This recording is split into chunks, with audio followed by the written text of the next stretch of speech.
ప్రపంచ పర్వతారోహణ రంగంలో తీవ్ర విషాదం చోటు చేసుకుంది.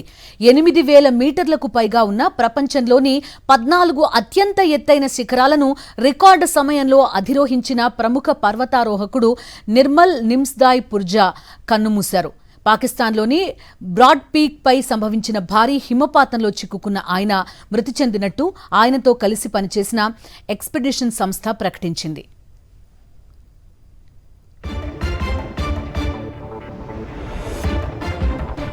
పాకిస్తాన్లోని కారాకోరం పర్వత శ్రేణుల్లో ఉన్న బ్రాడ్ పీక్ పై ఈ విషాద ఘటన జరిగింది. గురువారం శిఖరారోహణ యాత్రలో ఉన్న సమయంలో భారీ అవలాంచ్ సంభవించింది.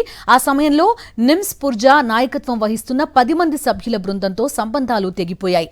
48 గంటల పాటు కొనసాగిన గాలింపు చర్యల అనంతరం నిమ్స్ పుర్జా మరణాన్ని ఎక్స్పెడిషన్ సంస్థ ఎలైట్ ఎక్స్పెడ్ ధృవీకరించింది. ఈ యాత్రలో నేపాల్కు చెందిన 6 పర్వతారోహకులతో పాటు పాకిస్తాన్, ఒమన్, అమెరికా, చైనాకు చెందిన సభ్యులు పాల్గొన్నారు.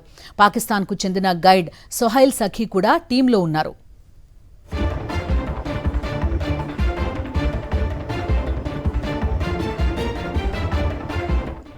నిమ్స్ పుర్జా పేరు ప్రపంచ పర్వతారోహణ చరిత్రలో చిరస్థాయిగా నిలిచిపోయింది.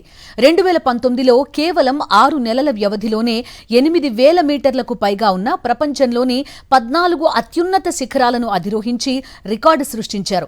పర్వతారోహణకు ముందు ఆయన 16 ఏళ్ల పాటు బ్రిటిష్ సైన్యంలో సేవలందించారు. గుర్ఖా బ్రిగేడ్తో పాటు రాయల్ నేవీ స్పెషల్ బోట్ సర్వీస్లో పనిచేశారు. ప్రపంచంలోని అత్యంత ప్రమాదకరమైన శిఖరాలపై సాహస యాత్రలు చేసిన నిమ్స్ పుర్జా బ్రాడ్ పీక్ విషాదంలో ప్రాణాలు కోల్పోవడం పర్వతారోహణ ప్రపంచాన్ని దిగ్భ్రాంతికి గురిచేసింది. మరిన్ని అప్డేట్స్ కోసం ఛానల్ ను సబ్స్క్రైబ్ చేయండి. నోటిఫికేషన్స్ కోసం బెల్ ఐకాన్ పై క్లిక్ చేయండి.